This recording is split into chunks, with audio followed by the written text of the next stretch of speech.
માટે એ રીતના ષડયંત્રો ગોઠશે, એ રીતના ષડયંત્રો ગોઠવશે કે જાણે આભમાં વાદળોમાં છુપાઈ અને મેઘનાથ ને બાકીના લડાઈઓ લડતા હતા ને એ ટાઈપની લડાઈ હિત ના થાય, ખરાબની પ્રગતિ ના થાય એના માટેની ચાલુ કરી. એમાં આપણે ન જાણતા હોય તો પણ મંડળ એ ટાઈપનું ઊભું થાય એની પ્રગતિને એને ક્યાંક ને ક્યાંક તકલીફ પડી જાય. મને તે કહો પરંતુ શેખ બહારથી દૂરથી થરાદથી બહારથી પણ થરાદ સરહદી વિસ્તાર આગળ ન આપણે બધા એક થવું પડશે. આપણી આવતીકાલ ઉજળી થાય એના માટે આપણે એક થવું પડશે અને સમજદારીપૂર્વક આવનારા સમયમાં આજે જેટલી આપણે ભેગા મળીને કરવું પડશે. આ કામોમાં તમે ને હું બધા સાથે રહીને કામ કરવું પડશે. જ્ઞાતિ સમાજો તમામે તમામ વ્યક્તિઓ એમ શંકરભાઈ કામ કરે ના ચાલે, એટલે સરકાર કામ કરે ના ચાલે. આપણે બધાએ પ્રગતિની દિશામાં આગળ વધ્યું તો આનાથી સારો સમયની અંદર એક કદમ આપણે આગળ વધશું તો 100 કદમ બાકી આગળ વધવા મળે ને હું બધે ના પહોંચી શકું, હું બધા કામો ના કરી શકું. તમારે એને કામ કરશું તો આપણો થરાદ જિલ્લો ભલે આજની તારીખ હોય, લાખણી હોય, દિયોદર હોય, રાનવો તાલુકો બન્યો હોય, જાણીધર તાલુકો બન્યો હોય કે બાબર, બધા તરફ આપણે આગળ લઈ જઈ શકીએ એવો સંજોગ છે. અને એવા સંજોગોની અંદર તમે બધા સહયોગ આપી અને હું બધા કોઈ નામમાં કામમાં બેઠા હોય કે વાત હોય, કોઈનું મનમાં આગા પાછું કઈ વાતચીત હોય તો એમને બધા પોતાના માટે દ્વેષભાવ ના રાખતા, એ બધાના માટે પ્રેમ ભાવ રાખજો અને પ્રેમ થકી બધાને તમે જીતી શકશો.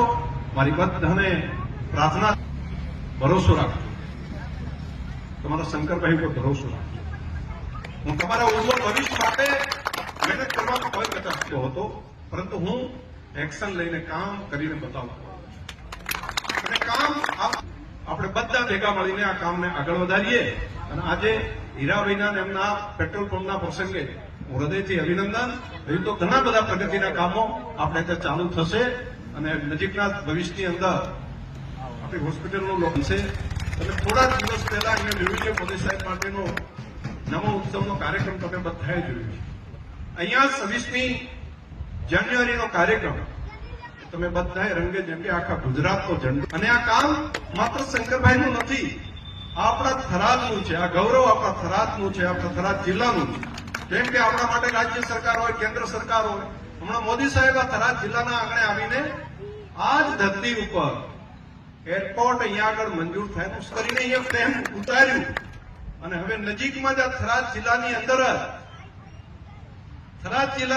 જ હું બોલું છું, ફરી પાછું ત્રીજી વખત કહું છું, સિવિલ એવિએશન માટેનું એરપોર્ટ પણ તૈયાર થવા માટેનું કામ આગળ વધી રહ્યું છે. અહીંયા કોઈ નાની ઘટના નથી એની સાથેની કે અહીંથી માત્ર 30 એરપોર્ટ સુધી પહોંચી શકાય એવી વ્યવસ્થા આપણા આંગણે અહીંયા થઈ રહી છે. એની મંજૂરીઓ પણ આવી ગઈ છે. નાની ઘટના નથી, એક નવો ઇતિહાસ બની રહ્યો છે. તમારા બધાનો મારો સહયોગ જોઈએ. આપણે ભેગા મળીને આ કામને આગળ વધારીએ. તમારા બધાનો જો સહયોગ મનથી એક વખત હાથ ઊંચા કરીને ભારત માતાની જય બોલાવો, હાથ ઊંચા કરીને. જેનો સહયોગ હોય કરે, ન હોય તો હાથ નહીં કરો ચાલશે.